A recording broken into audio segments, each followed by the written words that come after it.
उठाता है। आपने अब आप उसको यदि अपनी ओर से मनमाने ढंग से कोई वाक्य कहो तो अध्यक्ष महोदय मैं मिला था, तो इसमें नहीं आना चाहिए। मैं मिला था आपसे, आप सवाल कीजिए, आप सवाल कीजिए। सवाल पूछो, अध्यक्ष महोदय जवाब मिलेगा। मैं इनकी मजबूरी बता रहा था। इन्होंने कहा कि मेरा फोन नहीं उठाता, आप अपनी स्टाइल से कराओ। मैंने मेरी स्टाइल से करा लिया था। मैंने सवाल कीजिए।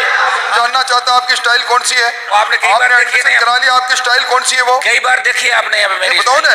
अब अध्यक्ष महोदय, दोनों आपस में एक दूसरे को जानते हो, इसलिए बोलो मत ज्यादा, आप सवाल करो। दोनों दोस्त हैं। अध्यक्ष महोदय, सबसे पहले तो शिक्षा के अधिकार के मामले में यहाँ अधिनियम राजस्थान की सरकार लेकर आई थी और प्राइवेट विश्वविद्यालय और प्राइवेट जितने भी स्कूल हैं इनकी मनमर्जी फीस के मामले में और मनमर्जी से जो ये वहाँ पे दादागिरी करते हैं, इनकी दादागिरी रोकने के लिए सरकारी अधिनियम लाई थी। और इस अधिनियम को अध्यक्ष महोदय लाने के बाद आज भी कोई हालात के अंदर ज़्यादा बदलाव नहीं हुए। ये शिक्षा किसी भी अध्यक्ष महोदय 135 देशों के संविधान में शिक्षा को अनिवार्य कर दिया, जिसमें मुफ्त व भेदभाव रहित शिक्षा सबको देने का प्रावधान किया गया। हमारे प्रदेश में भी निःशुल्क अनिवार्य बाल शिक्षा का अधिकार 2002 व नियम 2011 के नियम 11 के अनुसार आरटी के मापदंड तय कर रखे हैं। अध्यक्ष महोदय, यहाँ सारा कानून पास हो गया, लेकिन उसके बाद भी आज राजस्थान के अंदर हालात भयावह है और प्राइवेट स्कूलों के अंदर मन मर्जी से लोगों से फीस वसूल की जाती है। मैं पूरक पर्सन, मेरे 2-3 मैं पूछ लेता हूँ साहब। एक तो मंत्री जी मुझे ये बताएं, प्रदेश में ऐसी कितनी स्कूल है जिन्होंने राजस्थान फीस का विनियम अधिनियम 2016 प्रभावी होने के बाद जहां फीस निर्धारण कमेटी का गठन हो गया, वे गठन होने के बाद कितनी बैठकें हो गई और कितनी स्कूल में आज भी इस एक्ट की पालना नहीं हुई? एक तो मेरा पहला सवाल ये। दूसरा साथ पूछो, दोबारा पूछ लो एक बार। दोबारा पूछ लो। हाँ, दोबारा। माननीय मंत्री महोदय। माननीय अध्यक्ष महोदय, राजस्थान के अंदर कुल प्राइवेट स्कूल 36,000 हैं लगभग, जिसमें से पीटीए का गठन, जैसे हमने पेरेंट टीचर एसोसिएशन का गठन 24,691 स्कूल में हो चुका है, जिसमें फीस समिति का गठन 24,660 स्कूलों में हो गया। फीस का विनियमन हो चुके विद्यालयों की संख्या 24,612 और कक्षावार फीस जो लोड हो चुकी है वह है 23,025। बाकी ने अभी तक लोड नहीं किया, लगातार लोड करते जा रहे हैं। मुझे उम्मीद है कि काफी अधिक संख्या में राजस्थान ही एक ऐसा राज्य है जिससे फीस अधिनियम के तहत प्राइवेट स्कूलों पर नियंत्रण किया जा रहा है। और इस फीस के लिए हमारी जो फीस एक्ट है उसको यदि आप विस्तार से पढ़ेंगे तो सारी समस्याओं का उसमें समाधान है। हमने विद्यालय स्तर पर फीस कमेटी के गठन की बात कही और फीस कमेटी में 5 लोग पेरेंट्स के होंगे और वे 5 भी लॉटरी के आधार पर प्रतिवर्ष उसमें से चयन होगा और बाकी 5 जो है वे मैनेजमेंट के और टीचर्स में से होंगे। को 10 लोग मिलकर के इस फीस का तय करेंगे और यदि उस तय में कहीं आपस में सहमति नहीं आई तो हमने डिविजनल कमिश्नर के लेवल पर समिति बना रखी है, उसका डिविजनल कमिश्नर अध्यक्ष है, उसमें भी 2 पेरेंट्स के प्रतिनिधि होंगे और 2 मैनेजमेंट के होंगे। उसमें भी सहमति तो राज्य सरकार के स्तर पर है। इसलिए इस प्रकार का गठन, जैसा मैंने कहा, 24,660 स्कूलों में फीस का गठन हो चुका है। दूसरा पूरक प्रश्न। मंत्री महोदय, एक तो मेरा निवेदन ये था कि आपने पेरेंट्स की संभागीय आयुक्त के वहाँ भी कमेटी के अंदर पेरेंट्स को लिया सब जगह, तो कम से कम एमएलए और जनप्रतिनिधि है ये भी इसके अंदर आप सब जिस इलाके का विधायक है उनको आप इसके अंदर लो। जिस तरह सेंट्रल स्कूल के एडमिशन के अंदर एमपी की सीट होती है, इस तरह विधायकों का इसके अंदर एक तो मनोनयन हो। और दूसरा आपने जो बताया है, आज भी अभिभावक जो संघर्ष कर रहा है निजी स्कूल के खिलाफ, हमसे कई लोग मिलते हैं कि अभी भी साहब मनमर्जी से ये करते हैं, हमें तो बाहर बिठा देते हैं या दस्तखत करवा देते हैं। सरकार का जो नुमाइंदा आता है वो लूट खसोट करके, जैसा सिस्टम इनका बना हुआ है, जो मोटा माल स्कूल दे देती है उसको तो आप येस कर देते हो और जो नहीं देती है उसकी आप यहाँ गा देते हो। दूसरा साहब, एक इसके अंदर दूसरा मेरा ये था अध्यक्ष महोदय, ये स्कूल वाले क्या करते हैं साहब, जैसे इनको 25% जो आपको मुफ्त के अंदर पढ़ाई करानी पड़ती है जो गरीब और इन बच्चों को 25%, तो इन्होंने क्या कर दिया कि जैसे मान लो 1,000 एडमिशन कहीं पे लेना है तो इन्होंने 250 के 4 सेक्शन बना दिए, ए बे से दे, और 250 का 25% ले लेंगे पहले सेक्शन ए का, और बाकी बे से दे में एक भी नहीं लेंगे, सारे अपने हिसाब से लेंगे। तो कायदा तो ये होना चाहिए कि इनको सेक्शन नहीं बना के 1000 अगर स्ट्रेंथ है तो 1000 का 25% मतलब 250 को करना चाहिए। इसके बदले ये 250 का 25% लेकर बाकी बे से दे को अलग रख रहे हैं और ये रिपोर्ट यहाँ पे देते हैं। तो अध्यक्ष महोदय, मैं मंत्री जी से आग्रह करूंगा कि इसके अंदर एक उच्च स्तरीय कमेटी बना के आप पूरी जांच कराएं।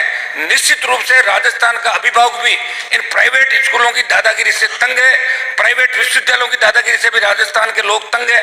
इतनी गुंडागर्दी ये लोग कहते हैं करते हैं, सरकार इनको जमीन भी मुफ्त देती है, सारी सुविधाएं देती है, उसके बावजूद ये झूठे आंकड़े अधिकारियों से मिलकर आप तक ले आते हैं मंत्री जी।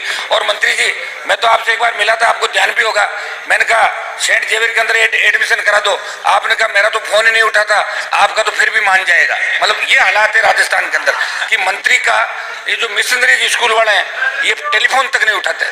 चलो फिर मैंने तो मेरी स्टाइल से करा लिया था एडमिशन। सुनो, क्या कि मेरा फोन नहीं उठाता है, आपने अब आप उसको यदि अपनी ओर से मनमानी ढंग से कोई वाक्य कहो तो अध्यक्ष महोदय मैं मिला था, तो इसमें नहीं आना चाहिए। मैं मिला था आपसे, आप सवाल कीजिए, आप सवाल कीजिए, इन्होंने पूछो, अध्यक्ष महोदय मिलेगा। इनकी मजबूरी बता रहा था, इन्होंने कहा कि मेरा फोन नहीं उठाता, आप अपनी स्टाइल से कराओ। मैंने मेरी स्टाइल से करा लिया था मैंने। सवाल कीजिए। जानना चाहता हूँ आपकी स्टाइल कौन सी है? आपने कई बार देखी एडमिशन करा लिया, आपकी स्टाइल कौन सी है वो? कई बार देखिए आपने यहाँ पे मेरी बताओ ना। अब अध्यक्ष महोदय, दोनों आपस में एक दूसरे को जानते हो, इसलिए बोलो मत ज्यादा, आप सवाल करो। हाँ, दोनों दोस्त हैं। एक तो ये हो गया मंत्री जी, आपने सेकंड मेरा पूरक जो मैंने बताया था कि अलग अलग सेक्शन के अंदर एक सेक्शन में 25% देके कोई तीसरी कर लेते हैं। हम चाहते हैं कि पूरा जो सिस्टम है उसमें 25% आरक्षण मिले। और दूसरा एक साहब मंत्री जी ये था कि आरटी के अंतर्गत किताबें मुफ्त में देने का प्रावधान है और प्रत्येक स्कूल का अपना कोर्स व किताबें होती है। इसलिए मंत्री जी ऐसा प्रावधान बनाने की मंशा सरकार रखती है क्या, जिसमें अभिभावक सरकार द्वारा जारी पत्र पर ये लिख कर दे सके कि हमें किताबें मिली है नहीं, ऐसा भी आप करें। तो इसमें हम ये चाहते हैं कि ढांचा सुधरे, गरीब आदमी को मुफ्त शिक्षा मिले, गरीब किसान के बेटों को मुफ्त शिक्षा, अच्छी गुणवत्ता की शिक्षा मिले। हमारी मंशा इसके पीछे ही। मंत्री जी, आप निश्चित रूप जो जवाब लिख के लाए हो वो तो अधिकारियों ने आपको दिया होगा, आपने आप मिस्टर रघुवर बेनीवाल सवाल पूछो। और मैंने पूछिए साहब, बस आप बता देखिए। माननीय मंत्री महोदय। माननीय अध्यक्ष महोदय, ये जो 2 प्रश्न इन्होंने उठाए, ये राजस्थान सारे भारत का पहला राज्य है जिसमें 25% से अधिक, जो 25% बालकों को जो निःशुल्क है, राजस्थान में सबसे अधिक संख्या है। लगभग 6.5 लाख बच्चों को एक दुर्बल और असुविधा ग्रस्त समूह में हम लोग शिक्षा दे रहे हैं। और बाकी राज्यों में तो इस प्रकार की अभी व्यवस्था कुछ जगह है, कुछ जगह नहीं है। राजस्थान ने इस प्रकार की व्यवस्था की है और उसमें नियम में है कि जो लोएस्ट क्लास होगी उसके 25% बच्चों को उनको देना पड़ेगा। कहीं से कभी कोई शिकायत आई है तो हमने जांच भी करवाई है, और आपके पास भी कोई शिकायत हो तो आप भेज दें, मैं उसके निश्चित रूप से जांच करवाऊंगा। नंबर 2, आप पूरा प्रश्न सुन लें, खुद की जांच कराओ। ये किस तरह से करते हैं। और हमेशा जो पुनर्भरण है उसमें भी राजस्थान नंबर 1 है। लास्ट 16-17 में राजस्थान ने 264 करोड़ 29 लाख रुपए का पुनर्भरण किया, जो सब राज्यों से अधिक है। दूसरा, आपने पुस्तकों वाला कहा, हमने एक सर्कुलर निकाला है, यह सर्कुलर 16 में निकाला था और 17 में 24/7/17 का है, जिसमें हमने स्कूलों को पाबंद किया है कि अपने यहाँ पाठ्य पुस्तकें उसे राज्य शैक्षिक अनुसंधान और प्रशिक्षण संस्थान के द्वारा तैयार किए गए पाठ्यक्रम के अनुसार पुस्तक होंगी। पुस्तकें तो अलग लगा सकते हैं, लेकिन उसके लिए भी कहा है स्कूल खुलने के 1 महीने पहले तक वह अपने नोटिस बोर्ड पर उस पुस्तक का नाम, प्रकाशक का नाम, मूल्य ये वहां पे लगाएंगे और वेबसाइट में भी प्रदर्शित करेंगे। नंबर 3, वह पुस्तक कम से कम 3 न्यूनतम दुकानों पर उपलब्ध होनी चाहिए। और नंबर 3 कि वह पाठ्य पुस्तकें विद्यालय परिसर के अंदर बिक्री नहीं की जाएगी। नंबर 4, किसी छात्र को पासबुक या कुंजी खरीदने के लिए बाध्य नहीं किया जाएगा। और नंबर 5 कि वहाँ पे टाई और जो ड्रेस है वो भी कम से कम 5 साल तक वही रखेंगे, 5 साल बार बार परिवर्तित करके बच्चों को परेशान नहीं करेंगे। और इसके लिए हमने ये सारे डायरेक्शंस दे दिए हैं और उसका कहीं अवहेलना हो रही हो आप बताएं, निश्चित रूप से इसकी जांच करेंगे। एक सेकंड अध्यक्ष महोदय, पूरा प्रश्न श्री निर्मल कुमावत।